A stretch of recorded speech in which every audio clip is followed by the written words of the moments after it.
है तो मैंने खुद ऐसे रंग देखे। उसने जनाब 2.5 लाख का लिया है, मैंने 3.5 लाख का लेना है। क्यों? अगर मैंने 3.5 का ना लिया तो फिर मेरी फैक्ट्री की बुकत तो ख़त्म हो जाएगी, मेरा जो इतना कारोबार है उसकी बुकत तो ख़त्म हो जाएगी, लोग तो ताने देंगे। और अब टसलबाजी आ गई है। आपने देखा होगा कि जब वो जानवरों को पकड़ कर सैर करवा रहे होते हैं, हाँ भी तू किने दा लिया है, 1,20,000 का लिया, तू किने दा लिया है, इतना चौड़ा हो गया, मैंने 1,60,000 का लिया। कभी अपने बड़ों से पूछा करो, ये जो जिनकी दाढ़ियाँ सफ़ेद हो गई है ना, कभी इनसे पूछा करो कि जब ये हमारी उम्रों के अंदर थे इनके पास क्या कुछ था।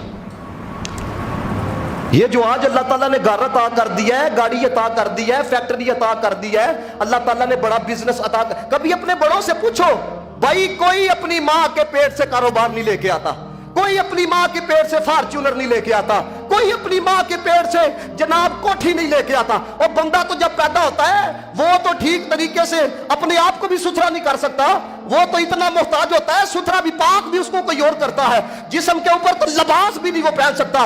तो देख तू कितना था कि तेरे पास कुछ नहीं था, रब्बे कायनात ने कारोबार भी अता किया, रब्बे कायनात ने तुझे घर भी अता किया, इज्जत भी अता की, शौहरत भी अता की। तो खुदा का वास्ता है, अमल फिर तेरा लोगों के लिए नहीं होना चाहिए, बल्कि जिसने सब कुछ दिया है तेरा अमल भी उसी के लिए होना चाहिए। और जनाब अच्छा जो गोश्त होता है वो अपने अच्छे रिश्तेदारों के घर भेज देते हैं। और मैं ये भी यहाँ पे कहना चाहूंगा, वो एक खुदा का वास्ता है, जिन्होंने कुर्बानी की हो ना उन्होंने घर ना गोश्त भेजा कर, उन्होंने तो खुद की हुई है। हमें ये अंदर का लालच होता है, ये मैं चंगिया बोटियां भेजिया ने वो भी चंगिया बोटियां भेजेगा, मैंने अच्छा गोश्त भेजा है वो भी अच्छा गोश्त भेजेगा। तो फिर जिसने कुर्बानी की है तुम का जानवर उसकी तरफ, उसका जानवर तुम्हारी तरफ। तो मुझे बताओ गरीब कहां पे गए, जिनके घर सारा साल गोश्त नहीं पकता, जो सेक जाती है यार चलो इन दिनों में। और मैंने ये रंग देखा है, यकीन करो लाइन पे लगा के 3-3 बोटलियां छिछड़े दे रहे होते हैं। कुछ खुदा का खौफ करो, कुर्बानी तुम तो सारा साल खाते हो अल्लाह की रजा के लिए। एक लफाफा गरीब को दे के देखो, हो सकता है दिल के अंदर ऐसी खुशी आ जाए, उसी खुशी को अल्लाह ताला तुम्हारे लिए मगफिरत का सबब बना दे। काल है एक बंदे की, जवान ही था, तो कहता है लामा साहब वो घर बनाया है तो थोड़ा सा कर्जा भी है, तो क्या हम पर कुर्बानी होगी है? मुझे बताओ जिसने आज के दौर में घर बनाया कम से कम 40-50 लाख तो उसने घर के ऊपर लगाया ही होगा ना।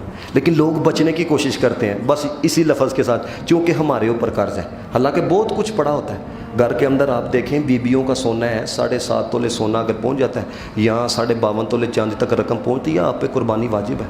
अगर नहीं करोगे, नबी पाक ने फरमाया जो साहब निसाब होने के बावजूद कुर्बानी ना करे, ये जितने जवान हो तुसा भी 2-2 2.5 लाख जोड़िया होंदा वे। अगर आप कहोगे जी मेरे अब्बू ने कर दी है, और भाई अब्बू ने अपनी कब्र के अंदर जाना है, आपने अपनी कब्र के अंदर जाना है। नबी पाक ने फरमाया जो साबे निसाब होने के बावजूद कुर्बानी ना करे, फरमाया वो यहूदी हो के मरे या नसरानी हो के मरे, अल्लाह को उसकी कोई परवाह नहीं। ये सरवर कायनात सल्लल्लाहु अलैहि वसल्लम ने इरशाद फरमाया। तो इसलिए जब कुर्बानी अल्लाह के कुर्ब का ज़रिया है, कोशिश कीजिएगा अल्लाह की रज़ा के लिए कीजिएगा, फिर देखना आपको कुछ नसीब होगा कि नहीं होगा। और किबला कीम साहब रहमत, आखिरी बात सिर्फ कीम साहब रहमतुल्लाहि तआला अलैह, आप फरमाते हैं हमने कुर्बानी से ये सीखा है, ये बकरी मैं ना कर दी, तेरी धौन ते छुरी ना फेर दी। आपने क्या सुना और मैंने क्या सुनाया। बकरी जब मैं ना, आपको पता है वो मैं करती है, लेकिन जब छुरी फिरती है वो क्या करती है, तू करती है। तो फरमाया तू भी मरन तो पहले तू ही करना शुरू कर दे है, ताकि कब्र दे अंदर भी सुकून लभ जाए, अशर दे अंदर भी सुकून लभ जाए।